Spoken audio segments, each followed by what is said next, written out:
ngasi akoigi khangminasi hariba talk show asigidamukta akoina unajaba lakchariba asi manipur gi saknaraba makeup artist amasung film gi producer obiriba Jenny Khurai ni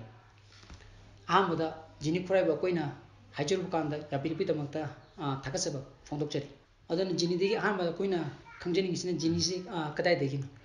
aisi Khurai konsam lekai hariba lamma tudagi ni aduga Jenny bu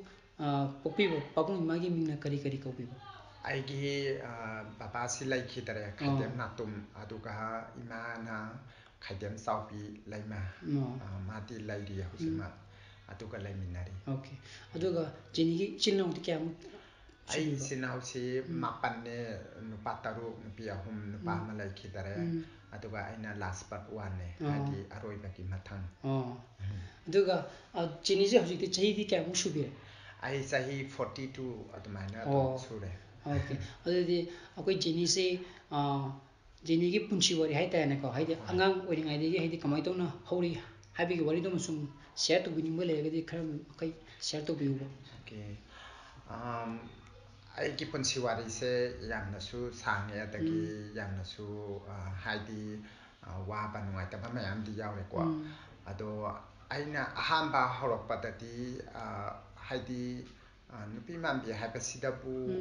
family na ayamba yagante haidi nupa hoina polaga nupi dona tawpa haise moi ki banoda dum nungai taba something adum kharati dum phauni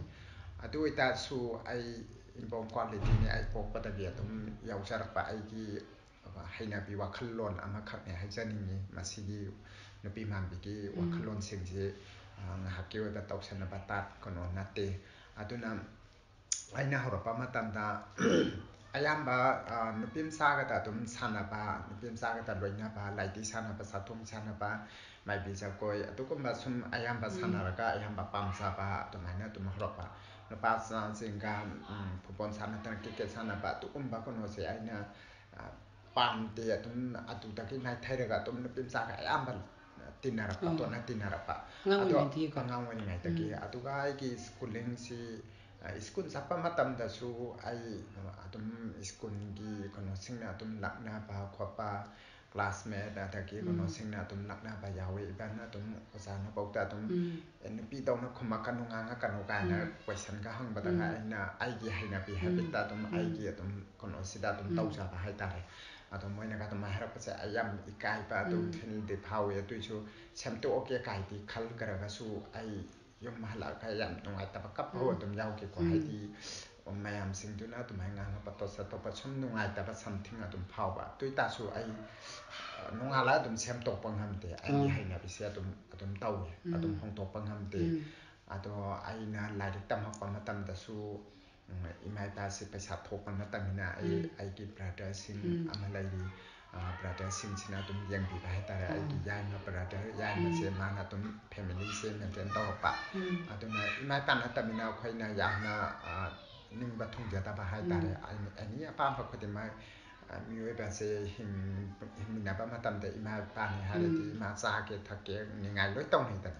atugi kono sima pura kono phanga tare ai gi punsida haidi ningja pa pamja ba mayam kono se imai pa natamina iyamba ta gi kono tawbanina atugo mayam simati ngama tare ta lari tamba sida bu paisa sangi atagi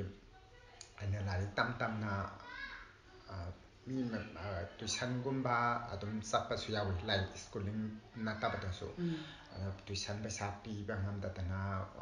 pi datana kongkai ma chu tamina le to pa su yam yaw kare idea hojik tabati yam ninga makte hadi osa singki laman su yam to la hadi tuition tawra ai phi ma yam pirak tab su yam yaw kare to osa sing chu nungai ra mo to ai matam to da ai na pi da banate ai lai sa tabata ki upai lai tabata ki kudong sa ba yam banina imai pawedi mapiyu tu tawang ba se mawi pa sa thok tam no pa so lai taba adi yam da hai ru de khara tapi ni khara ta roi de isana so hai bang ngam da ba imai pa na tamina adugumba maya amado adugumba to sum thengna ra ka lakpani na punsi je lari tam ba suning ba thungak tre ado aina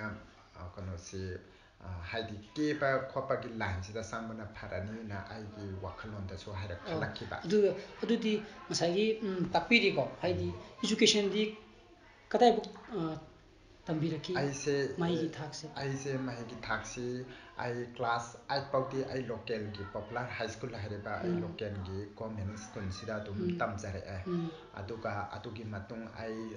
9 to 12 ꯁꯤꯅ Johnston higher secondary ꯁ꯭ꯀꯨꯜꯁꯤꯗ ꯇꯝꯖꯔꯛꯑꯦ ꯑꯗꯨ ꯃꯇꯨꯡꯗ ꯑꯩ BAC BCom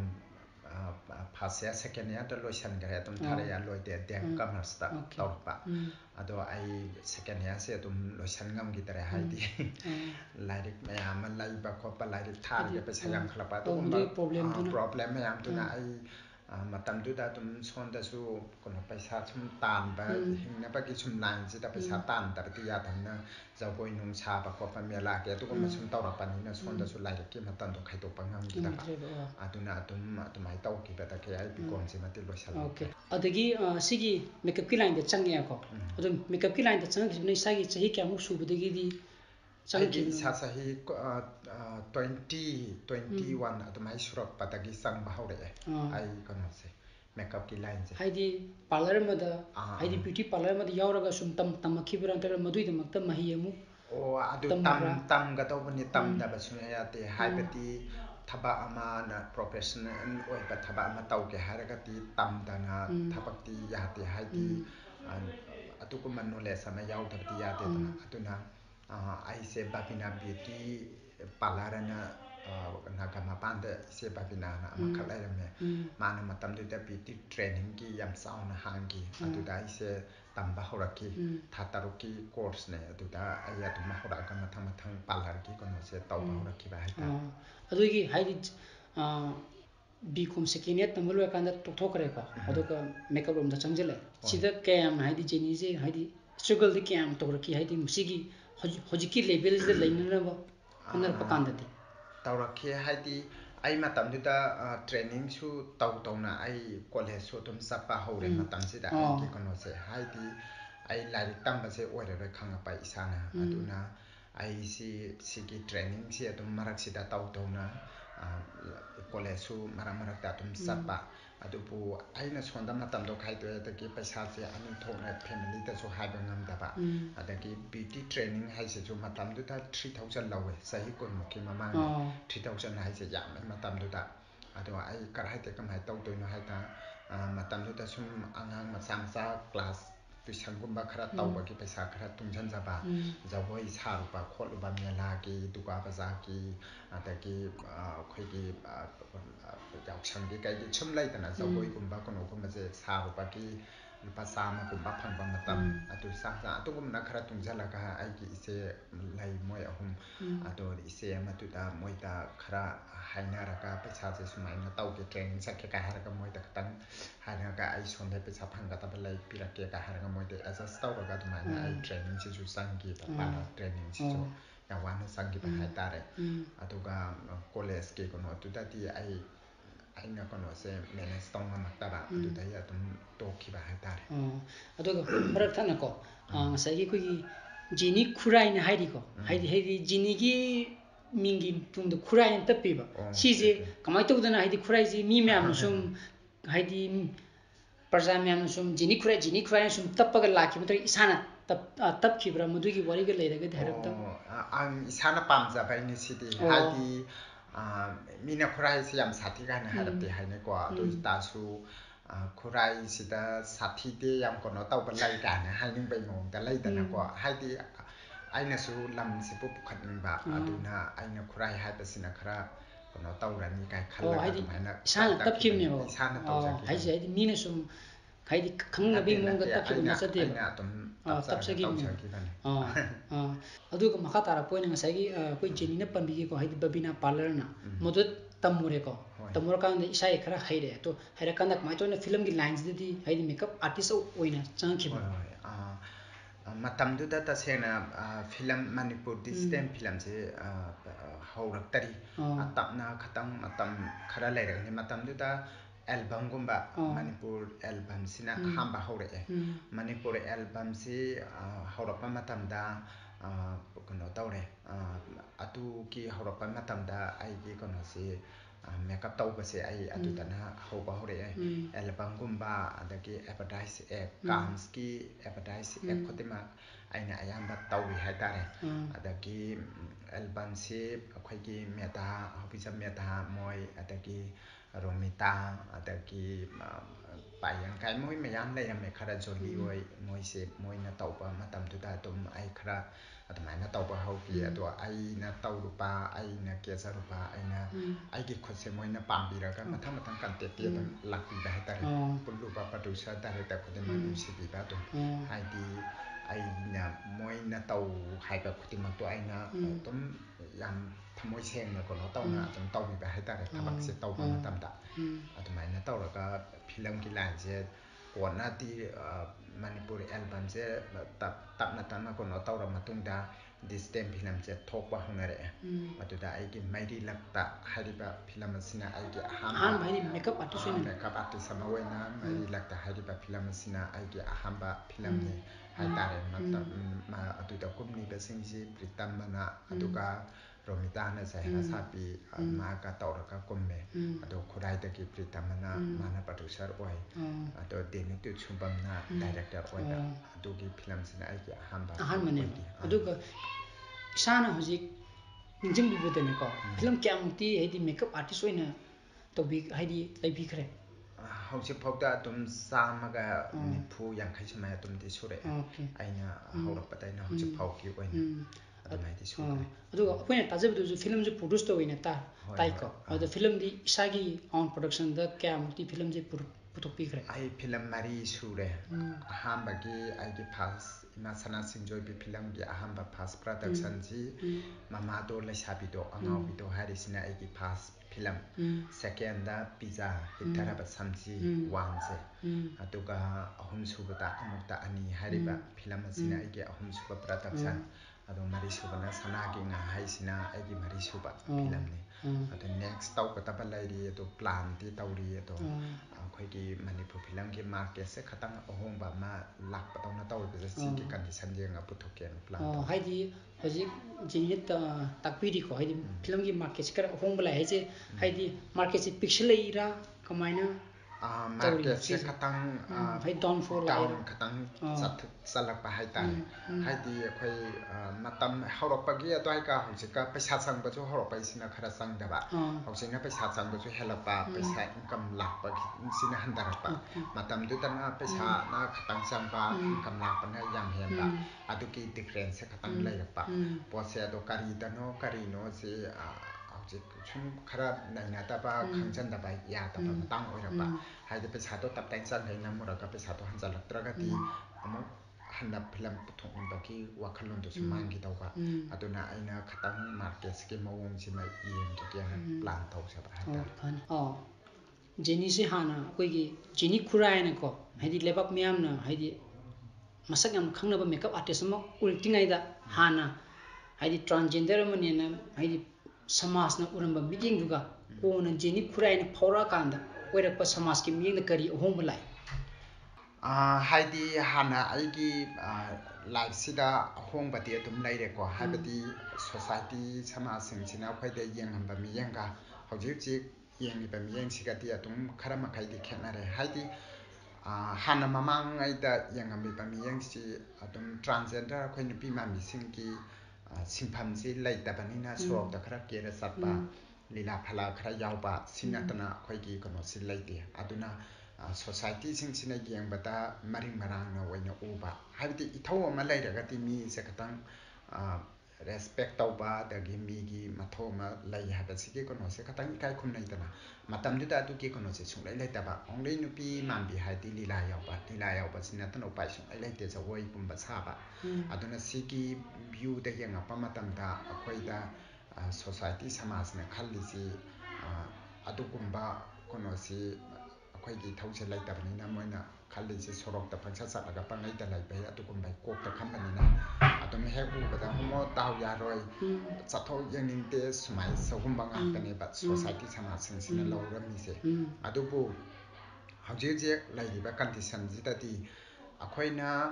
ꯃꯇꯝꯗꯨꯗ ꯇꯧꯔꯝꯕ life ꯁ꯭ꯇꯥꯏꯜꯁꯤꯒ ꯍꯧꯖꯤꯛꯀꯗꯤ ꯆꯦꯟꯖꯇꯣ ꯂꯩꯔꯕꯅꯤꯅ ꯍꯧꯖꯤꯛꯇꯤ Jenny ꯈꯨꯔꯥꯏ ꯇꯣꯝ ꯁꯔꯃ ꯑꯗꯒꯤ ꯑꯗꯨꯗꯨ ꯍꯥꯏꯔꯒ ꯂꯣꯏꯅ ꯇ꯭ꯔꯥꯟꯁꯖꯦꯟꯗꯔꯁꯤꯡꯒꯤ ꯀꯩꯅꯣꯁꯤ ꯌꯥꯝꯅ ꯐꯤꯗꯝꯅꯤꯡꯉꯥꯏ ꯑꯣꯏꯔꯦ ꯑꯗꯨꯅ ꯃꯤꯅ ꯍꯦꯛ ꯀꯩꯅꯣ ꯇꯧꯕꯗꯁꯨ ꯑꯩꯈꯣꯏꯒꯤ ꯏꯊꯧꯁꯦ ꯑꯗꯨꯛꯀꯤ ꯃꯇꯤꯛ ꯏꯝꯄꯣꯔꯇꯦꯟ ꯑꯣꯏꯅ ꯂꯧꯅꯔꯦ ꯃꯌꯥꯝꯁꯤꯡꯁꯤꯅ ꯍꯥꯏꯗꯤ ꯀꯦꯕꯗ ꯑꯗꯒꯤ ꯄꯥꯔꯂꯔ ꯇꯧꯕꯗ ꯑꯗꯒꯤ ꯑꯦꯅꯤ ꯑꯣꯀꯦꯖꯟ ꯑꯃ ꯇꯧꯕꯗ ꯑꯩꯈꯣꯏ ꯏꯝꯄꯣꯔꯇꯦꯟ ꯑꯣꯏꯕꯅꯤꯅ ꯏꯃꯨꯡ ꯑꯃꯅ ꯐꯦꯃꯤꯂꯤ ꯑꯃꯅ ꯑꯗꯨꯝ ꯑꯩꯈꯣꯏꯁꯤ ꯁꯞꯄꯣꯔꯠ ꯇꯧꯔꯛꯑꯕꯅꯤna ꯃꯤꯅ ꯍꯦꯛ ꯏꯀꯥꯏ ꯈꯨꯝꯅꯕꯒꯤ ꯀꯩꯅꯣꯁꯤ ꯁꯨꯝ ꯅꯣꯡꯃꯒꯤ ꯏꯀꯥꯏ ꯈꯨꯝꯅꯕꯤꯔꯛꯄ ꯑꯗꯣ ꯃꯇꯝꯗꯨꯒ ꯍꯧꯖꯤꯛꯀꯗꯤ ꯌꯥꯝ ꯈꯦꯠꯅꯔꯦ ꯍꯥꯏꯇꯥꯔꯦ ꯀꯩꯅꯣꯁꯤ ꯑꯗꯨꯒ ꯃꯈꯥ ꯇꯥꯔꯛꯄ ꯑꯣꯏꯅꯀꯣ ꯑꯩꯈꯣꯏꯒꯤ ꯁꯨꯄ꯭ꯔꯤꯝ ꯀꯣꯔꯠꯅꯁꯨ ꯍꯧꯖꯤꯛ ꯑꯩꯈꯣꯏꯅ ꯃꯌꯥꯝꯅꯗꯤ ꯇ꯭ꯔꯥꯟꯁꯖꯦꯟꯗꯔꯅ ꯍꯥꯏꯅꯕꯤꯔꯤꯀꯣ ꯑꯗꯣ ꯁꯨꯄ꯭ꯔꯤꯝ ꯀꯣꯔꯠꯅꯁꯨ ꯁꯤꯒꯤ ꯖꯦꯟꯗꯔꯁꯦ ꯑꯩꯈꯣꯏꯅ ꯊꯔꯗ ꯖꯦꯟꯗꯔꯅꯦꯅ ꯃꯣꯏꯅ ꯔꯦꯀꯣꯒꯅꯥꯏꯖ ꯇꯧꯈ꯭ꯔꯦꯕ ꯁꯤ ꯇꯧꯔꯛꯄ ꯀꯥꯟꯁꯤꯗ ꯖꯦꯟꯖꯤ ꯊꯔꯗ ꯖꯦꯟꯗꯔ ꯑꯃ ꯑꯣꯏꯅ ꯁꯤꯗ ꯀꯔꯤ ꯃꯣꯠ ꯐꯣꯡꯗꯣꯛꯅꯤꯡꯉꯤ ꯍꯥꯏꯕꯗꯤ ꯑꯩꯈꯣꯏꯒꯤ ꯊꯥꯔꯗ ꯖꯦꯟꯗꯔ ꯑꯣꯏꯅ ꯑꯩꯈꯣꯏꯕꯨ ꯔꯦꯀꯣꯒꯅꯥꯏꯖ ꯇꯧꯕꯤꯔꯛꯄꯁꯤ ꯑꯩ ꯇ꯭ꯔꯥꯟꯁꯖꯦꯟꯗꯔ ꯑꯃ ꯑꯣꯏꯅ ꯑꯗꯨꯛꯀꯤ ꯃꯇꯤꯛ ꯍꯔꯥꯎꯏ ꯀꯩꯅꯣ ꯍꯥꯏꯕ ꯃꯇꯝꯗ ꯁꯤꯒꯨꯝꯕ ꯖꯦꯟꯗꯔ ꯑꯃ ꯄꯥꯁ ꯇꯧꯕꯤꯔꯛꯄ ꯍꯥꯏꯕꯁꯤ ꯑꯩꯈꯣꯏꯒꯤ ꯀꯩꯅꯣꯁꯤ ꯑꯩꯈꯣꯏꯕꯨ ꯌꯥꯝꯅ ꯔꯦꯁꯄꯦꯛ ꯇꯧꯕꯤꯕꯅꯦꯅ ꯂꯧꯖꯩ ꯍꯥꯏꯕꯗꯤ ꯃꯇꯝꯗꯨꯗꯗꯤ ꯑꯗꯨꯃꯥꯏꯅ ꯖꯦꯟꯗꯔꯁꯦ ꯄꯥꯁ ꯇꯧꯗ꯭ꯔꯤꯉꯩꯗꯒꯗꯤ ꯑꯩꯈꯣꯏꯒꯤ ꯁꯄꯣꯁ ꯀ꯭ꯌꯨ ꯂꯦꯞꯄꯦ ꯑꯩꯈꯣꯏꯒꯤ ꯀꯩꯅꯣꯁꯤ ꯀ꯭ꯌꯨꯗꯣ ꯂꯦꯞꯄ ꯀꯥꯟꯗ ꯀꯩꯅꯣꯁꯤ ꯌꯥꯝ ꯅꯨꯡꯉꯥꯏꯇꯕ ꯍꯥꯏꯇꯥꯔꯦꯀꯣ ꯀ꯭ꯌꯨꯁꯦ ꯂꯦꯞꯄꯒꯁꯨ ꯉꯁꯥꯏꯒꯤ ꯖꯦꯟꯗꯔꯁꯦ ꯇꯣꯉꯥꯜꯂꯕꯅꯤꯅ ꯑꯩꯈꯣꯏꯒꯤ ꯖꯦꯟꯗꯔꯁꯦ ꯔꯦꯀꯣꯒꯅꯥꯏꯖ ꯇꯧꯕꯤꯗꯕꯅꯤꯅ ꯅꯨꯄꯥꯔꯣꯝꯗ ꯂꯦꯞꯄꯨ ꯅꯨꯄꯤꯔꯣꯝꯗ ꯂꯦꯞꯄꯨ ꯇꯧꯔꯛꯑꯅꯤ ꯑꯩꯈꯣꯏꯅꯗꯤ ꯅꯨꯄꯤꯒꯤ ꯗ꯭ꯔꯦꯁ ꯁꯦꯠꯂꯅꯤ ꯑꯦꯅꯤ ꯇꯣꯏꯂꯦꯠꯄꯨ ꯆꯪꯉꯁꯨ